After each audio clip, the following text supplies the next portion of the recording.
నమస్తే మ్యామ్, నేను డాక్టర్ భాగ్యలక్ష్మి. ఇక్కడే గుంటూరు మెడికల్ కాలేజ్లో రేడియాలజీ అసిస్టెంట్ ప్రొఫెసర్గా చేస్తున్నాను మ్యామ్. తను మా హస్బెండ్ డాక్టర్ ఎన్ భాస్కర్. తను నల్లపాడు రీజనల్ ట్రైనింగ్ సెంటర్లో వర్క్ చేస్తున్నారు.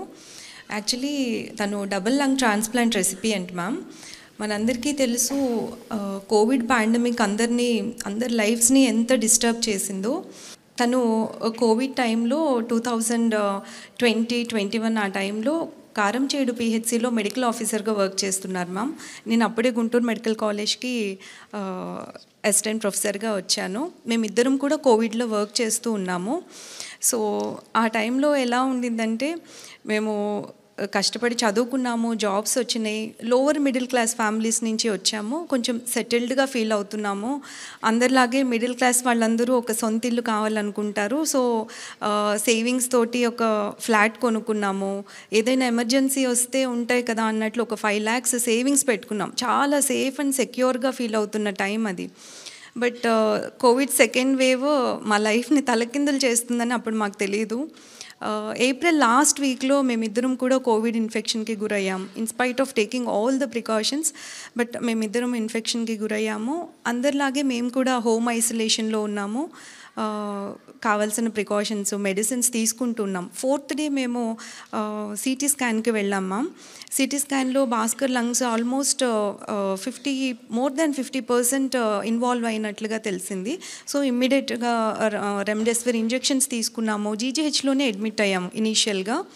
సో తను సాచురేషన్ లెవెల్స్ డ్రాప్ అవుతూ ఉన్నాయి. ట్రీట్మెంట్కి పెద్దగా రెస్పాండ్ అవ్వట్లేదు. తర్వాత డిఫరెంట్ కార్పొరేట్ సెటప్స్కి మారుతున్నాం. దాదాపు 4 హాస్పిటల్స్కి తిరిగాం మేము. అయినప్పటికీ కూడా ప్రోగ్రెసివ్గా లంగ్స్ డ్యామేజ్ అవుతూనే ఉన్నాయి. సో తన లంగ్స్ 2 కూడా complete lung fibrosis, post Covid lung fibrosis అనే కండిషన్కి గురవ్వడం వల్ల ఇంకా ఫైనల్గా లంగ్ ట్రాన్స్ప్లాంట్ ఒక్కటే సొల్యూషన్ అనేది చెప్పారు. ఈ ప్రాసెస్ అంతలో నేను చెప్పినట్లు ఆ 5 lakhs ఎమర్జెన్సీ ఫండ్ అనేది మాకు ఒక 1 week కూడా సరిపోలేదు ట్రీట్మెంట్కి. సో ఇనీషియల్గా మా క్లాస్మేట్స్ 2001లో మాతో పాటు చదువుకున్న వాళ్ళందరూ తలో కొంత కంట్రిబ్యూట్ చేశారు మ్యామ్. తర్వాత మేము వర్క్ చేసిన ప్లేసెస్లో మా గురించి తెలిసిన వాళ్ళు కంట్రిబ్యూట్ చేశారు. డాక్టర్స్ ఏంటి అందరూ సాయం చేశారు. కానీ అవన్నీ కూడా చాలా కొంచెం అంటే ఆ ట్రీట్మెంట్ కంప్లీట్గా తీసుకునే అంత సరిపోవు. సో మా వెల్ విషర్స్ చెప్పింది ఏంటంటే, గవర్నమెంట్ని అప్రోచ్ అవ్వండి, ఖచ్చితంగా మీకు సాయం దొరుకుతుంది అని చెప్పారు. సో మేము అప్పటి మినిస్టర్ గారు బాలినేని శ్రీనివాస్ రెడ్డి గారిని అప్రోచ్ అవ్వడం జరిగింది. సో సార్ మా ఇష్యూ అంతా కూడా సీఎం గారి దృష్టికి తీసుకొని వెళ్ళారు. సో సీఎం గారు ఇమ్మీడియట్గా ఒక డెసిషన్ తీసుకున్నారు.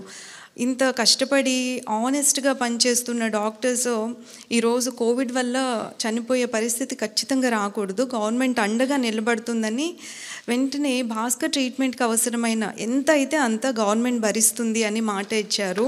అది దాదాపు 1,17,00,000 అయింది తనకి.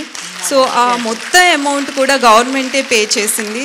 ఈరోజు భాస్కర్ ఇంత హెల్దీగా, హ్యాపీగా మేము మళ్ళీ నార్మల్గా మా లైఫ్ లీడ్ చేస్తున్నామంటే అది కేవలం సీఎం గారి చలవే. Thank you so much. How are you feeling, Bhaskar, now? I am okay. You okay? I'm doing good. Okay. Take care of yourself. How are you regularly going to the hospital? Yeah. You're doing your duties? Yeah, I'm doing my duties. Yeah. Great. But the consultant has advised not to do any patient care. Okay. So I am working as on teaching faculty here. Great. Okay. Take care of yourself, Bhaskar. Thank you.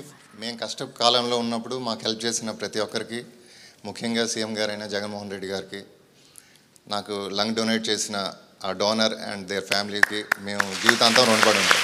Thank you.